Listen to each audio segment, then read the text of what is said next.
পৃথিবী বিখ্যাত একজন জালেমের নাম ছিল কিফিল। হাদিসের কথা, আমার কথা না, রাসূল বলেছেন। কিফিলের চরিত্র হলো সারা জিন্দেগি ভর জেনা ব্যভিচারে লিপ্ত থাকত। একদিন এক সুন্দরী রূপসী নারী এসে বলল, কিফিল কিছু টাকা ধার দাও। কিফিল বলল, বিনিময় ছাড়া আমি কাউকে টাকা দেই না। কি বিনিময় চাও? আমি চাই তুমি আমার সাথে পার্সোনাল সময় কাটাও। মেয়েটা বলল, সাবধান, পৃথিবীর মানুষ যেটা দেখে না সেটা একজন দেখেন, তিনি হলেন কে? তোমার সাথে যেটা আমি করব, রব তো সেটার দিকে তাকায় থাকবে। কিফিল বলল, যতই বলো না কেন লাভ হবে না। টাকা নিতে পারো, শর্ত হলো আমার সাথে সময় কাটাতে হবে। মেয়েটা রাজি হয়ে গেছে, দরজা লাগায় দিছে, জানলা লাগায় দিছে। হাদিসের কিতাবে আসছে, শরীর থেকে কাপড় অর্ধেক খুইলা ফেলাইছি। কিফিল তাকায় দেখলো মেয়েটার চোখের পানি গড়ায় গড়ায় মাটি স্পর্শ করল। কিফিল বলল, আনন্দের টাইমে কানলে তো আর মজা লাগবে না, কেন কাঁদো?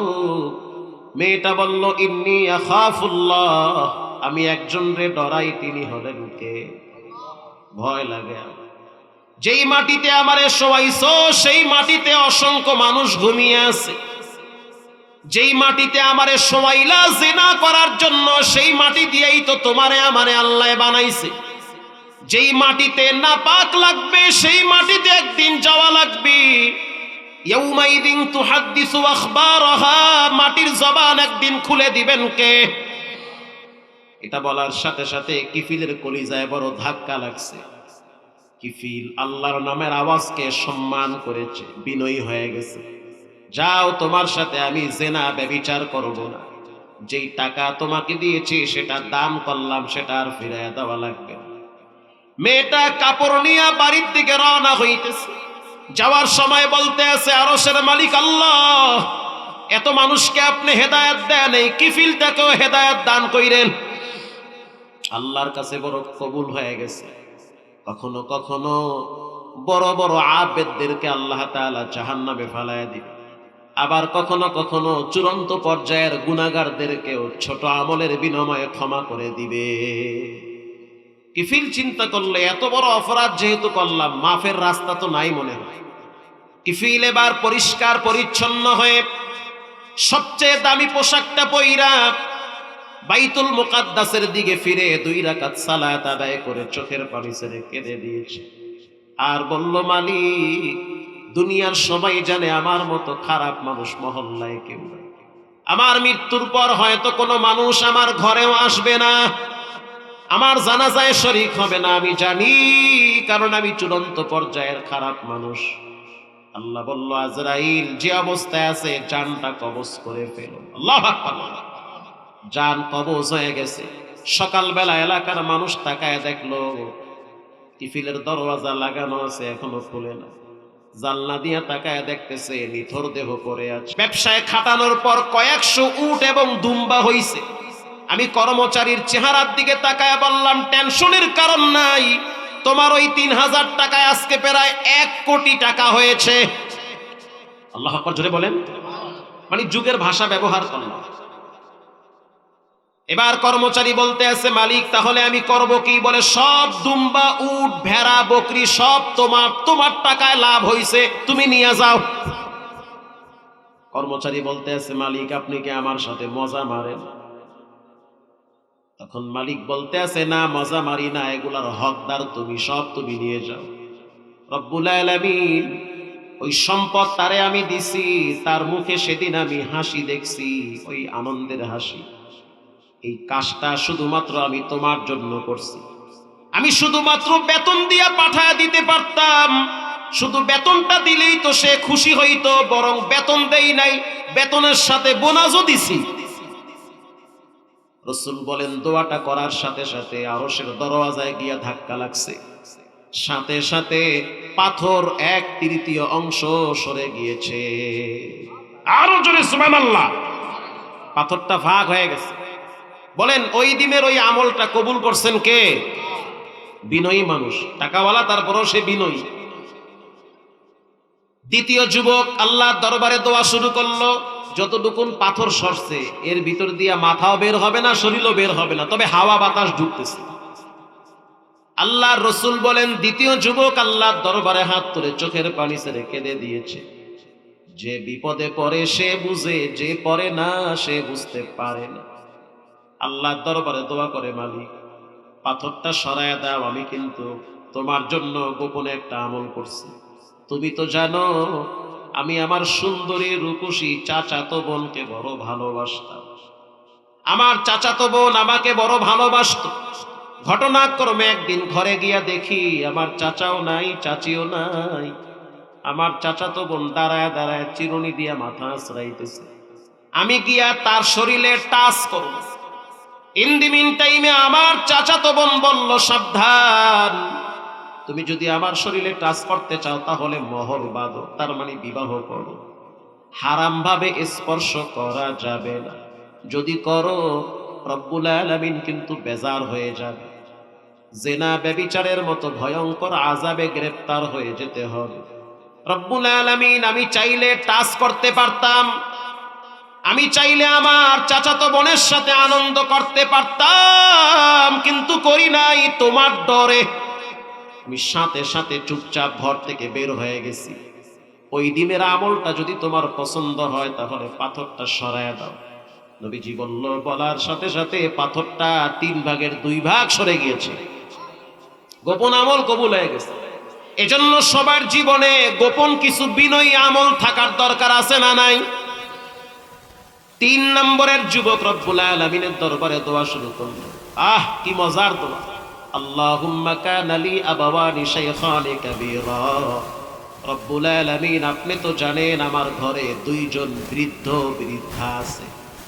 একজন হলো আমার জনম দুঃখিনী মা, আর একজন হলো আমার জনম দুঃখা আব্বা। এই 2 জনকে আমি বড় ভালোবাসি। প্রত্যেক দিন আমি বকরির দুধ দহন করে মা বাবার মুখে আগে দেই, তারপরে বাচ্চাদেরকে দিই। ঘটনাক্রমে একদিন একটা গাছ কেনার জন্য অনেক দূরে চলে গেছি। আসতে আসতে অনেক রাত হয়ে গেছে। এটা 3 নম্বরের যুবক আল্লাহর কাছে দোয়া করতেছে, হাত তুইলা দোয়া করতেছে। ঘরে আইসা দেখলাম মাও ঘুমায়, বাবাও ঘুমায়। আমি গোয়াল ঘরে গিয়া দুধ দহন করে যখন আমি মায়ের রুমে ঢুকবো তখন আমার বাচ্চা সজাগ হয়ে গেছে। আমার বাচ্চা আইসা বলতে আছে, আব্বু বকরির দুধ দহন করেছো, আগে আমাদেরকে দাও, তারপরে দাদারে দাদিরে দিও। রব্বুল আলামিন আমি আমার বাচ্চারে দেই নাই, আমি বকরির দুধ দহন করেছি, বাচ্চাদেরকে বলেছি আগে আমার মা খাবে, আব্বা খাবে, তারপরে তোমরা খাবা। রব্বুল আলামিন আমার ছোট বাচ্চাটা আমার পা জড়ায় ধইরা বলতে আছে, আব্বা আপনি আমাদেরকে দুধ পান করান। রব্বুল আলামিন তারপরও আমি আমার বাচ্চার মুখে দুধ দেই নাই, কারণ আমি আমার মায়ের মুখে আগে বকরির দুধ দিব। আমি আমার মা বাবাকে বড় ভালোবাসি। আমি আমার মায়ের কাছে যখন বকরির দুধ নিয়ে গেলাম আমার মা বড় খুশি হয়ে গেছে। আমার মা সেদিন আমার জন্য দোয়া করেছে, আয় আল্লাহ এই যে আমি মা ভক্ত সন্তান, এটা যদি তোমার কাছে পছন্দ হয় তাহলে পাথরটারে সরায়া দাও। আল্লাহর রাসূল বলেন, বলার সাথে সাথে পাথরটা সরে গিয়েছে। হর গরিদে দেনে তু তৈয়ারো হ্যায়, জু না ভাঙ্গে উসসে তু বেজারো হ্যায়। আল্লাহর কাছে চাইলে আল্লাহ খুশি হয়, মানুষের কাছে চাইলে মানুষ বেজার হয়। এজন্য প্রত্যেকটা মানুষের গোপন কিছু আমল থাকার দরকার আছে না? নবীজি বলল 3 শ্রেণীর মানুষ জাহান্নামে সবচেয়ে বেশি যাবে। 1 নম্বরে যাদের ব্যবহার খারাপ, যাদের ভাষা খারাপ। যাদের ভাষা খারাপ সাধারণত তারা বিনয়ী হয় না, একটু স্বার্থে লাগলে মুহূর্তের ভিতরে অহংকারী হয়ে যায়, ঠিক কিনা বলে? নবীজি বলেন 2 নম্বরে যারা অহংকারী তারা জাহান্নামে যাবে।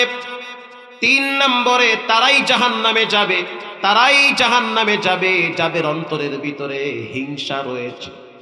নবীজি বলেন, ইল্লা মুশরিকিন আও মুশাহিদ, শবে কদরের রাত, শবে বরাতের রাত সবার জন্য ক্ষমা, 2 শ্রেণীর মানুষের জন্য কোনো ক্ষমা নাই। যারা মুশরিক, 2 নম্বরে যারা বিদ্বেষ পোষণকারী, এদের জন্য ক্ষমার দরওয়াজা বন্ধ হয়ে যাবে। এবার সাহাবী প্রশ্ন করল, ইয়া রাসূলুল্লাহ জানতে চাই জান্নাতে কারা যাবে, তাদের কোয়ালিটি কি? আল্লাহর হাবিব বলল জান্নাতে যাবে সহজ সরল মানুষগুলো। সুবহানাল্লাহ বলে। সহজ সরল মানুষগুলো জান্নাতে কম যাবে না বেশি যাবে? বেশি যাবে। কেমন সহজ সরল? একজন সাহাবীরা সাধারণত বেশি সহজ সরল ছিল, সবাই না, কিছু সাহাবী এতটাই সহজ সরল আপনি কল্পনাই করতে পারবেন না যে কেমন সহজ সরল ছিল। একজন সাহাবী উটেরে পানি খাওয়াই, আয়েশা বলতে আছে মাতা সাহ, কিয়ামত কবে হবে? আর এটা কোনো কথা হইল? একটা আগা নাই মাথা নাই, ফট করে কয় কিয়ামত কবে হবে। আর আমার লাগে হঠাৎ দেখা হয়েছে, আমার বাড়ি কই বরিশাল কুয়াকাটা সাগরের পারে, আপনার বাড়ি নোয়াখালী এই সোনাইমুড়ির দিকে। হঠাৎ দেখা হওয়ার পরে যদি আপনি কোন হুজুর আপনি বিয়ে করছেন কুম্ভে, এটা হইল কিছু? একটা সিস্টেমে তো আইতে হইবে। ভাই কেমন আছেন, কোথা থেকে আসছেন, খাইছেন কি, মাশাআল্লাহ, আস্তে আস্তে কথা বাড়াইলে এটা সুন্দর হয়। এই সাহাবী ফট করে কয় হুজুর কিয়ামত কবে হবে? তার মানে সহজ সরল সাহাবী। নবীজি বুঝতে পারছে সহজ সরল। নবীজি বলল কিয়ামতের জন্য তোমার কি প্রিপারেশন আছে, প্রস্তুতি কি আছে? হ্যাঁ হুজুর আমার কিছুই নাই, ইন্নী উহিব্বুল্লাহ ওয়া রাসূলা, আমি আল্লাহ এবং তার রাসূলকে সবচেয়ে বেশি ভালোবাসি। নবীজি বলতেছে আল বারউ মা মান আহাব্বা, এটাই তোমাকে জান্নাতে নিয়ে যাবে এবং আল্লাহর রাসূলের সাথেই তোমার হাসর হবে। রমজান মাস একজন সাহাবী নবীর কাছে এসে বলল হুজুর কাম তো একটা ঘইরা গেছে। কি ঘটছে? হুজুর আমার তো মারাত্মক অপরাধ হয়েছে, আমার ক্ষমার ব্যবস্থা করে। কবরের আযাব থেকে বাঁচতে চাই, জাহান্নামের শাস্তি থেকে বাঁচতে হবে। আল্লাহর হাবিব বলল কি এমন অপরাধ করেছো বলো? সাহাবী বলল হুজুর স্ত্রীর সাথে দিনের বেলায় যেটা হইলে রোজা যায় ওটা হয়ে গেছে। কি আর বড় বাঙ্গাই কওয়া লাগে? কি বিস্তারিত বলতে হবে? স্ত্রীর সাথে হালাল ভাবে দিনের বেলায় যেটা হয় ওটা হয়ে গেছে। রমজান মাসে রোজা আছে না গেছে? শেষ। হুজুর আমার ক্ষমা লাগবে, আমি বুঝতে পারছি কবরে যাওয়ার পর শাস্তি পাওয়া লাগবে। এটা বানোয়াট না হাদিসের কথা? এটা হাদিসের কথা, স্পষ্ট হাদিস, সহজ সরল সাহাবী। নবীজি বলল তাহলে একটা কাজ করো, 60টা রোজা রাখো। কয়টা? 60টা। সাহাবী বলল হুজুর 60টা, 30টা রাখতে গিয়েই তো বেকায়দা হয়ে গেছে। 60টা আমি পারবো না, এটা আমার দ্বারা সম্ভব না, 60টা রোজা আমি কেমনে রাখবো? আল্লাহর হাবিব বলল যদি 60টা রোজা রাখতে না পারো তাহলে একটা কাজ করো, 60 জন মিসকিন রে খাবার খাওয়াও। সাহাবী বলল হুজুর আমি নিজেই তো মিসকিন। আমি নিজে কি? আমি তো নিজেই মিসকিন। নবীজি অবাক হয়ে তাকায় রইছে। 60টা রোজা রাখবা কয় পারুম না, 60 জন রে খাওয়া কয় তাও পারুম না। নবীজি বলল একটা কাজ করো, একটা গোলাম রে আজাদ করে দাও। সাহাবী বলল হুজুর মানুষের বাড়ি আমি কাম করি, গোলাম আবার কি? আমি নিজেই তো গোলাম। গোলাম তো রাখে ধনী মানুষ না, আমি আবার কই গোলাম পাবো? আল্লাহর হাবিব বলল তাহলে একটু অপেক্ষায় এখানে বসো, বসে এখানে। সহজ সরল মানুষ তো, সহজ সরল হও। দুনিয়া একটু কম বুঝছে, আখিরাতটা ভালো বুঝছে। এত কিছু বোঝার দরকার নাই, দুনিয়া খুব বুঝে। বিড়ি টানে আর কয় বিল্ডিং আরো 5 তলা করা যাইবে, ওদিকে নামাজের খবর নেই। দুনিয়া এত বোঝার বোঝে। আল্লাহর হাবিব বলল বসো, বসছে এই জায়গায়। ঠিক আসরের নামাজের টাইমে অনেক দূর থেকে 2 জন যুবক আটার বস্তার খেজুরের ছড়ি নিয়ে আসছে। মারহাবা বলে। ওগো আল্লাহর হাবিব আপনাকে বড় ভালোবাসি, আটার বস্তা নিয়ে আসছি, খেজুরের ছড়ি নিয়ে আসছি। এই গাট্টির ভিতরে খেজুর আর গাট্টির ভিতরে আটা, এগুলো আপনারে হাদিয়া দিন। নবীদের জন্য সদকার মাল হারাম, হাদিয়া হলো নবীদের জন্য হালাল। গো আল্লাহর হাবিব খেজুর আর আটা আপনারে দিছি, আপনি এগুলো ব্যবহার করুন। নবীজি ওই গরিব সাহাবীর দিকে তাকায় বলল এই খেজুর আর আটা তোমারে দিলাম, যাও তুমি 60 জন মিসকিন রে সেহেরি করাও। তাহলেই ওই যে রোজা একটা গেছে ওইটা মাফ। মারহাবা বলেন। নবী তো হলেন রাহমাতুল লিল আলামিন। নবী তো চায় না কোন উম্মত জাহান্নামে যাক, এটা কি চায়? সাহাবী মনের আনন্দে উঠে কি বলে আটার বস্তা মাথায় নিছে, শক্তিশালী না আরবের মানুষ, আটার বস্তা মাথায় নিয়েছে, বাম হাতে খেজুরের গাঁটটি নিয়ে মদিনার অলিতে গলিতে ঘুরতেছে। ঘন্টাখানেক ঘুরার পর আটার বস্তার খেজুরের থলা নিয়ে নবীর সামনে হাজির হয়ে গেছে।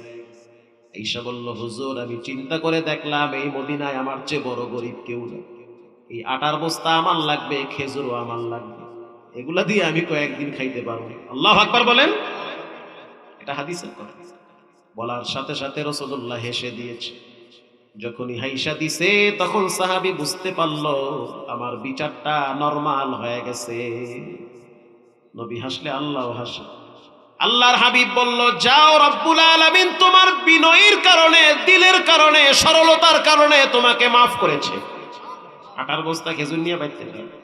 সাহাবী মনের আনন্দে বাড়ি চলে গেছে। এই জন্য যার দিল যত ভালো তার মর্যাদা তত বেশি। আমাদের কুয়াকাটার পাশের একটা থানার নাম হলো, জেলার নাম হলো বরগুনা। বলেন কি গুনা? বরগুনা একজন আল্লাহর ওলির নাম হলো কমরউদ্দিন ফরাজি। মারহাবা বলেন। এটা বানোয়াট না, বাস্তব। কমরউদ্দিন ফরাজি, তার সন্তান বর্তমান এক মাদ্রাসায় হাদিস পড়ায়। 3টা সন্তান, 13টাই আলেম। কমরউদ্দিন ফরাজি অত্যন্ত সহজ সরল মানুষ। নদীর কিনারায় তার বাড়ি। ঝড় তুফান শুরু হইলে প্রথম বাতাস তার ঘরে লাগে। কিন্তু স্ত্রী হলো বড় শক্ত মেজাজের।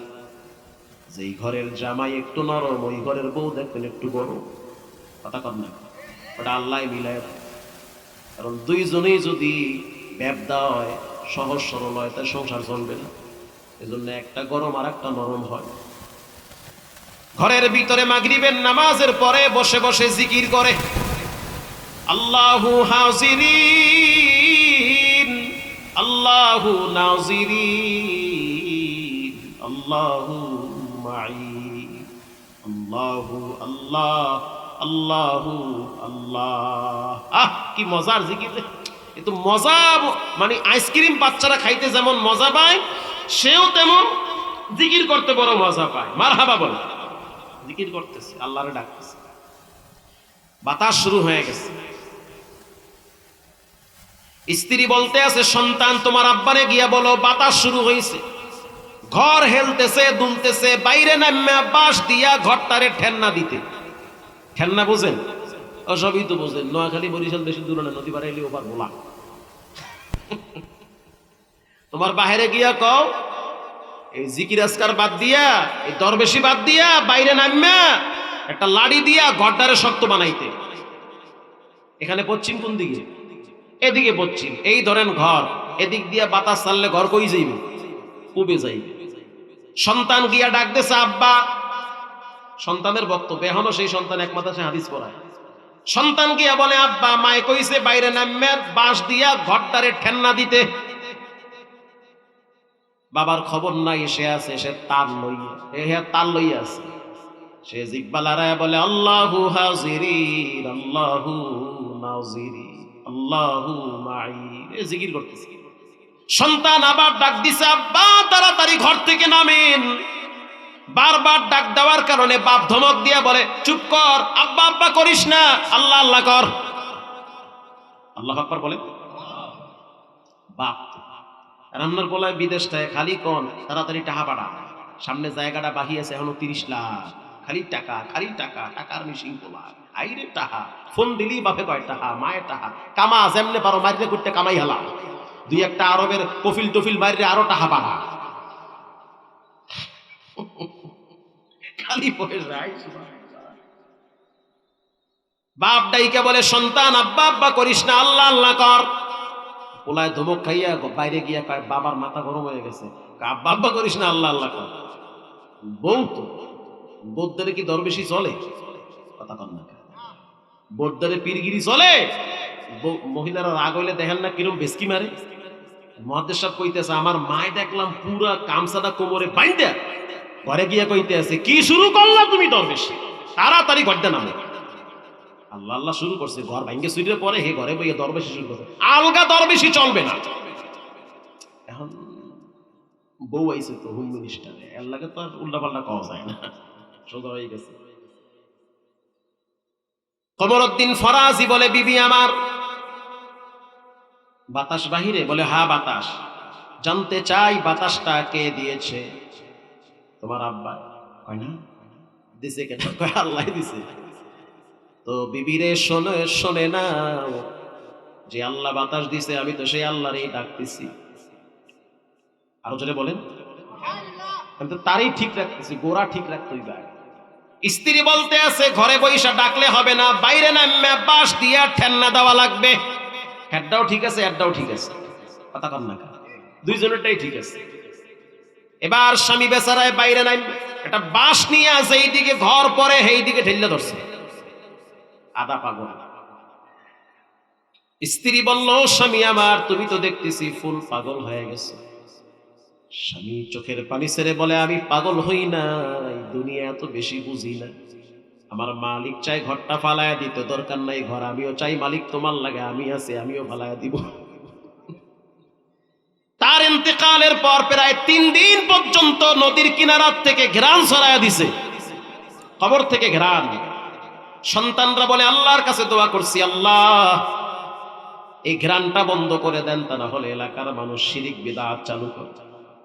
কবরে গিয়া সেজদা দেয়, মাটি নিয়ে মানুষের শরীরে মাখে, উল্টা পাল্টা শুরু করে দেয়। তো কমরউদ্দিন ফরাজি অত্যন্ত সহজ সরল মানুষ, দুনিয়া বেশি বুঝতো না, আখিরাত বুঝতো, রব চিনত, রসুল চিনত, কোরআন চিনত। ঈমান নিয়ে কবরে গেছে, কিয়ামত পর্যন্ত এলাকার মানুষ তার কথা স্মরণ করবে। আল্লাহ রাব্বুল আলামিন বলেন, নবী আপনি জানায়া দেন, ইল্লা মান আতাল্লাহা বিকলবিন সালিম, পবিত্র আত্মা যার অন্তর যত ভালো, তার মর্যাদা আল্লাহর কাছে তত বেশি। প্রিয় ভাইরা আমার, হাসান বসরি রহমাতুল্লাহি আলাইহি বলেন, মানুষের অন্তর শক্ত হয়ে যায় 6টা কারণে। মানুষের দিল শক্ত হয় 6টা কারণে। বর্তমান সময়ে দেখবেন, কুকুর কুকুরের কাছে নিরাপদ থাকে, মানুষ মানুষের কাছে নিরাপদ থাকে না। বাপ সন্তানরে হত্যা করে, সন্তান বাবারে জবাই করে, লক্ষ লক্ষ বাবারে ঘর থেকে নামায়া বৃদ্ধাশ্রমের মেহমান বানায়। গত পরশু দিনও দেখলাম, আপনারা অনলাইনে দেখছেন, ছেলে বাবার কবরের সামনে খাড়ায় খাড়ায় লাড়ি দিয়া বাটাম দেয়। মইরাও তো শান্তি নেই। মরা বাপের কবরে গিয়া কয়, জমি দিলি না কা? পরে আমি ঘরে গিয়া বউরে কইতে আসি, যা আছে বেচে কিনা খাইয়া মরমু, 1 ছটাক রাখতে যামু না, কথা কন না কা? মরার পরে কামরা কামড়ি মারামারি সহ্য হবে না। আমি আজকেও মতিঝিলে জুমায় বলছি, সম্পদ নিয়ে কামরায়া ধইরেন না। মাদ্রাসা, মসজিদ, গোরস্থান, ওয়াজ মাহফিল, এগুলার ক্ষেত্রে কৃপণতা করবেন না, তাইলে কিন্তু মরার আগেই দুনিয়ায় বাটাম খাওয়া লাগবে। অতএব সম্পদের ক্ষেত্রে, আল্লাহর রাস্তায় ব্যয় করার ক্ষেত্রে মুক্ত হস্তে ব্যয় করবে। হাসান বসরি বলেন, 6 কারণে মানুষের দিল শক্ত হয়ে যায়। আল্লাহু আকবার বলেন। কষ্ট হয় আপনাদের? আর 10-15 মিনিট কথা বললে অসুবিধা হবে? 1 নম্বরে, মানুষ যখন নিয়মিত কোরআন তেলাওয়াত করে না, তখন তার কলিজাটা শক্ত হয়ে যায়। সে প্রতিদিন 10 বার টিভির দিকে চায়, কিন্তু রবের কোরআনের দিকে তাকানোর মতো মানসিকতা তার থাকে না। টিভির দিকে চায়, কয় অমুক নেতায় খাইছে 3 কোটি, আরে দেশটারে খাইয়া লাইছে। দেশ খায় নাই, তুমি তোমারে খাইছো, তোমার হিসাব তুমি করো। ছেলে মেয়ের খবর নাই, আর এদিকে টিভির সামনে বইয়া খালি হিসাব মিলায়, আর বিড়ি টানে, আর চা খায়। হাসান বসরি বলেন, প্রথম কারণ হলো মানুষের অন্তর শক্ত হয়ে যায় নিয়মিত কোরআন না পড়লে। 2 নম্বরে, আল্লাহর বন্টনকে মানতে চায় না। আল্লাহ কাউরে বাড়িওয়ালা বানায়, কাউরে দারোয়ান বানায়, কাউরে গাড়ির মালিক বানায়, কাউরে হেল্পার বানায়, কথা কন না কা? আল্লাহ তাআলা কাউরে ইমাম বানায়, কাউরে মুয়াজ্জিন বানায়, কেউরে খাদেম বানাইছে। খাদেম যদি কয়, আল্লাহ আমারে কেন ইমাম বানাইলো না, তার মানে আল্লাহর বন্টনকে সে মানে না, কথা কন না কা?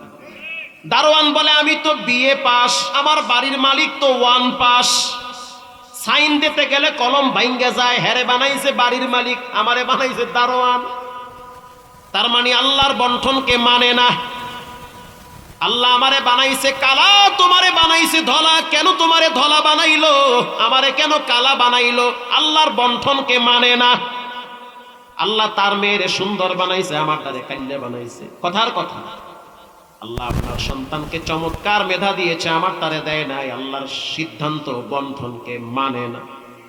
একই সাথে গাছ লাগাইছি, আমার কাছে ফল নাই, তার কাছে ফলের অভাব নাই, আল্লাহ করলোটা কি? এমন কথা বলে কিনা? হাসান বসরি বলেন এ কারণে মানুষের দিল নষ্ট হয়ে যায়। 3 নম্বরে, মানুষ আল্লাহর দেওয়া নেয়ামত খাওয়ার পর শুকরিয়া আদায় করে না। গাছের মিষ্টি ফল, একই গাছের ফল, একটা টক আর একটা মিষ্টি, হয় না এমন? হয়ে যায়। একটা পেয়ারা জিহ্বায় কামড় দিয়া, দাঁতে কামড় দিয়া মিষ্টি পাইছে, কয় খুব মজা, ফাইন পেয়ারা। আর একটা পেয়ারা কামড় দিয়া কয় এত কষ, এই শালার পেয়ারা খামুই না। তুমি শালা কইলা কারে? ঠিক কিনা বলো? তোমার ইমান তো অর্ধেক গেছে গা, শালা তুমি আল্লাহরই কয়ে লাগছে। আল্লাহর বন্ধনকে মানে না, নেয়ামতের শুকর আদায় করে না। রাস্তায় হাঁটতেছে, একই সাথে হাঁটতেছে, একজনের হঠাৎ পাটা ভেঙ্গে গিয়েছে, আমারটা ভাঙছে, তারটা ভাঙ্গে নাই, রব করলো কি? ভাই, তকদিরকে বিশ্বাস করা লাগবে, রবের সিদ্ধান্তের উপরে হাত তোলা যাবে না। কয়টা হইছে? 3টা। 4 নম্বরে, হাসান বসরি বলেন মানুষ নিজের হাতে লাশ কবরে রাখে, অথচ সেখান থেকে শিক্ষা নেয় না। ওরে কবরস্থানে বাবারে রাখছে, মায়ের রাখছে, একবারও চিন্তা করে না যে এরপরে সিরিয়াল আমার চলে আসতেছে। অথচ জানাজায় যদি কোনো মানুষ হাজির হয়, উহুদ পাহাড় পরিমাণ নেকি তার আমলনামায় জমা হয়। এদিকে জানাজা হইতেছে, ওদিকে তার খবর নাই। হাসান বসরি বলেন 5 নম্বরে, মানুষ আল্লাহ তাআলা যেই পরিমাণ তাদেরকে ধন সম্পদ দিয়েছে, ওই ধন সম্পদ অনুযায়ী তারা আল্লাহর রাস্তায় ব্যয় করে না। হাসান বসরি বলেন 6 নম্বরে, মানুষ মা বাবাকে যথাযথ সম্মান করে না। কে সেই হাসান বসরি? তার পরিচয়টা আগে হাদিস থেকে নেন। হাসান বসরি নবীর ঘরে বড় হয়েছে, মারহাবা বলে। হাসান বসরি যখন দুনিয়াতে আসছে, তার মা হাসানের পেঁচায়া হযরত ওমরের দরবারে নিছে। হযরত ওমরের দরবারে নেওয়ার পর হযরত ওমর রাদিয়াল্লাহু তাআলা আনহুর কোলে তুইলা দিছে। হাসানের মা বলতে আছে, সন্তানটা আমি আপনার কাছে নিয়ে আসছি, নাম আপনি রাখবেন। হযরত ওমর বলতে আছে, আমি কেন নাম রাখবো? হাসানের মা বলতে আছে, আপনার মুখের আওয়াজ অনেক সুন্দর, আপনার জিহ্বার লালা বড় ভালো, আপনার কথার বড় দাম, আপনার কথা আল্লাহ শুনে, নামটা আপনি রাখবেন। হযরত ওমর বলল, যাও, নাম রাইখা দিছি হাসান, মানে সুন্দর। হাসান বসরির মা বলে, শুধু নাম রাখলে হবে না, আমার সন্তানটার জিহ্বার ভিতরে আপনার মুখের লালা লাগায়া দেন। হযরত ওমর রাদিয়াল্লাহু তাআলা আনহু মুখের লালা লাগায়া দিছে। এটাকে বলা হয় তাহানিক। মা বলতে আছে, ও হাসান, তুমি তো ছোট মানুষ, আমার কথার আওয়াজ তুমি বুঝবা না। যেই ব্যক্তির কোলে আমি তোমাকে দিয়েছি, এই ব্যক্তি হলো হযরত আবু বকরের পরে সবচেয়ে মর্যাদাবান সাহাবী। শুধু তাই না, ও ওমর, আমার ছেলেটার জন্য একটু দোয়া করে দেন। হযরত ওমর দোয়া করতেছে, আল্লাহুম্মা ফাক্কিহু ফিদ্দীন, রব্বুল আলামিন আপনি হাসানকে ফিকহের জ্ঞান দান করেন, মুফতি বানায় দেন। হাসানের মা বলতে আছে, দোয়াটা বড় সুন্দর, আরো একটু দোয়া করে। হযরত ওমর দোয়া করতে আছে, ওয়া আল্লিমুহুল কিতাবা ওয়াল হিকমা, রব্বুল আলামিন তাকে কিতাব এবং হিকমতের জ্ঞান দান করে। হাসানের মা বলতে আছে, দোয়াটা বড় চমৎকার, বড়ই মজা লাগছে, আরো একটু দোয়া করে দেন। হযরত ওমর দোয়া করতে আছে, ওয়া হুব্বিবা ইলাইহিন নাস, রব্বুল আলামিন দুনিয়ার মানুষের কলিজার ভিতরে হাসানের ভালোবাসা বাড়ায়া দেন। পৃথিবীর যেই প্রান্তে যান, আপনি হাসান বসরির নাম শুনবেন। মক্কা মদিনায় যত লাইব্রেরি দেখবেন, বড় বড় কিতাব বের করবেন, দেখবেন হাসান বসরির নাম লেখা আছে। আল্লাহু আকবার বলে। হাসান বসরি বলে, যতদিন বেঁচে থাকবে কখনোই মায়ের সাথে বেয়াদবি করবে না। আমি হাসানের মর্যাদা এমনি বাড়ে নাই, আমি হাসান রাস্তা দিয়ে হাঁটলে জঙ্গলার বাঘ ভাল্লুক পর্যন্ত আমাকে সম্মান করে। এর পিছনে সবচেয়ে বড় কারণ হলো মায়ের সাথে ভালো ব্যবহার। বড় দামি মানুষ দুনিয়ার মানুষের কাছে হয়ে গেছে এমনে এমনে না, মায়ের দোয়ার বরকতে। এই জন্য পৃথিবীর মানুষ যখন মায়ের সাথে মানুষ বেয়াদবি করে, তখন তার দিল শক্ত হয়ে যায়। মা হলো দুনিয়ার ভিতরে সবচেয়ে বড় দামি রত্ন। যেই মায়ের পেটে আপনি ছিলেন সেই মায়ের পেটটা বড় দামি পেট। যখন মায়ের পেটে ছিলেন তখন আপনি বুঝেন নাই যে কি পরিমাণ কষ্ট আপনি মাকে দিয়েছেন। আপনার মা যখন প্রেগনেন্ট হয়ে গেছে, গর্ভবতী হয়েছে, ঠিক মতো খেতে পারে না, খানার প্লেট সামনে নিয়ে বসে খাইতে পারে নাই, গোপনে গিয়া কান্দে আর কয় আল্লাহ, লুলা সন্তান দিও না, প্রতিবন্ধী সন্তান দিও না, মেধাহীন সন্তান দিও না, বরং রাতের আধারে যায় নামাজ বিছাইয়া তোমার জন্য রবের দরবারে কল্যাণের দোয়া করেছে তোমার মা। শুধু তাই না, তুমি যখন তোমার মায়ের পেটে আস্তে আস্তে বড় হচ্ছ, আমি বলি নাই, রব বলেছেন ওয়াহনান আলা ওয়াহানি ওয়া ফিসাল। ও বক্তা, তোমার মা তোমার জন্য কষ্টের পর কষ্ট সহ্য করেছে। ও প্রবাসী, তোমার টাকা বইয়ের অ্যাকাউন্টে যায়, মায়ের খবর নাও না। তোমার নিজের ঘরে দামি খাট, মায়ের ঘরে ভাঙ্গা চোখি। তোমার আব্বার ঘরে ব্রিটিশ পিরিয়ডের ফ্যান, টিপ দিলে টমটমের মতো ঘেরঘের করে, আর তোমার রুমে ব্র্যান্ডের ফ্যান। আব্বাই না ভাঙ্গা চোখিতে ঘুমাইলে সমস্যা কি? বুড়া মানুষ। তোমার ঘরে 3-4টা বিদেশি কম্বল, তোমার বাবার ঘরে সেই পুরান আমলের সেই ভাঙ্গা খাতা, পচা খাতা পড়ে আছে। প্রিয় ভাইরা, আবার মা বাবা বড় দামি সম্পদ, মায়ের অভিশাপ বড় সবচেয়ে ভয়ঙ্কর অভিশাপ। পৃথিবীর ভিতরে মানুষ জিরো থেকে হিরো হয়ে যায় মায়ের দোয়ায়, আবার হিরো থেকে জিরো হয়ে যায় মায়ের দোয়ায়। বিপদে পড়েছে, মাকে নিয়ে দোয়া করছে, রব্বুল আলামিন বিপদ সরায় দেয়। এমনকি মানুষের যদি ঈমান না থাকে, বিশেষ করে মা বাবার যদি ঈমান না থাকে, তারপরও মা বাবার সাথে ভালো ব্যবহারের কথা বলেছেন কে? ইব্রাহিম নবীর বাবা পৃথিবী বিখ্যাত একজন বেঈমান, সারা জীবন ইব্রাহিম নবীর উপরে অত্যাচার করেছে। ইব্রাহিম নবী রাগ করে নাই, বরং ইব্রাহিম নবী বলেছেন ক্বালা সালামুন আলাইক সাআস্তাগফিরু লাকা রাব্বি ইন্নাহু কানা বি হাফিয়া। রব্বুল আলামিন, আমি আমার আব্বার জন্য দোয়া করতেছি, আমার আব্বাকে আপনি মাফ করে দেন। আল্লাহ বলল, ইব্রাহিম না, এই দোয়াটা কবুল হবে না। তাহলে চিন্তা করে দেখেন, নবীর বাপ, তার জন্য নবী দোয়া করে, আল্লাহ পাক কবুল করে নাই। কিন্তু নবী কখনোই বাবার সাথে বেয়াদবি করে নাই, কারণ সে বাবা। আল্লাহু আকবার। বাপ নমরুদের গোলাম, তারপরও বাবার সাথে খারাপ ব্যবহার করে নাই। আর আজকে যদি আপনি একটু সম্পদ কম পান, বাবার চোখের দিকে তাকায়া চোখ রাঙ্গায় কথা বলেন। অতএব পৃথিবীর মানুষ শুনে নেন, মানুষের দিল শক্ত হয়ে যায় মায়ের সাথে বেয়াদবির কারণে। আজ থেকে পাক্কা নিয়ত করে নেন, জীবনে কোনোদিন মা বাবার সাথে বেয়াদবি করবেন ইনশাআল্লাহ। বলেন। এই প্যান্ডেলে এমনও মানুষ বসা আছে যাদের মা কবরে চলে গেছে, থাকলে খাওয়ানো লাগতো, চিকিৎসা করার লাগতো, কেউ বলবে না যে তুমি কেমন আছো। ওই কথাটা মা সবচেয়ে বেশি বলতো। যখন আপনি বিপদে পড়তেন, প্রথম টেলিফোনটা আপনার মাকে দিতেন।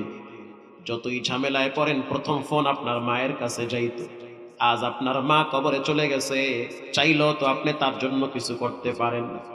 বিনয়ের সহিত বলবে, এমনও মানুষ এখানে আছেন যার বাপ কবরে গেছে, থাকলে খাওয়ানো লাগতো, চিকিৎসা করার লাগতো। আল্লাহ চাইলে আপনার ঘরে আপনার বাবারে রাইখা লক্ষ লক্ষ টাকা আপনাকে চিকিৎসার পিছনে ব্যয় করাইতে পারত। আল্লাহর রাসূল বলেন, মা বাবার জন্য মুক্ত হস্তে দান করো। পাশি হলো একটা মাদ্রাসা, মহল্লার মাদ্রাসা, আমার কিছু চাউলের দরকার, আমি 10টা মায়ের সন্তান এই প্যান্ডেলে চাই। হুজুর, আমি আমার আব্বার জন্য 1 বস্তা চাউল মাদ্রাসায় দিয়া দিলাম, সন্তানরা খাক, দোয়া করুক, অন্তত পক্ষে মা বাবার আমল নামায় কিছু নেকি জমা হয়ে যায়। প্রথমে একটা মায়ের সন্তান হাত তুলল, হুজুর আমি 1 বস্তা চাউল আমার মায়ের জন্য মাদ্রাসায় ফি সাবিলিল্লাহ ফালায়া দিলাম। আজ না পারেন কাল, কাল না পারেন পরশু, কোনো অসুবিধা নাই, কিন্তু পাক্কা নিয়ত করে নেন 1 বস্তা চাউল মাদ্রাসার জন্য কে দিবেন এতিমখানা। ইনশাআল্লাহ ঠকবেন না। জীবনে শুনি নাই মা বাবার জন্য দান কইরা মানুষ ঠকছে, কোনোদিন শুনি নাই, আপনিও ঠকবেন না ইনশাআল্লাহ। নাম কি ভাই? আবুল খায়ের ভাই 1 বস্তা চাউল মা বাবার জন্য আল্লাহ আপনি কবুল করেন, জোরে বলেন আমিন। আর কে আছে? মারহাবা, আল্লাহ আপনি কবুল করেন। নাম কি ভাই? টিফু ভাই। দিফু ভাই 1 বস্তা চাউল আল্লাহ কবুল করেন, খায়ের বরকত দান করেন। সুখের দিনে মা বাবা নাই, কষ্টের দিনে ছিল, ফালায়া দেন মা বাবার জন্য 1 বস্তা চাউল। আমি বহুত মানুষ দেখছি মা বাবার জন্য কোটি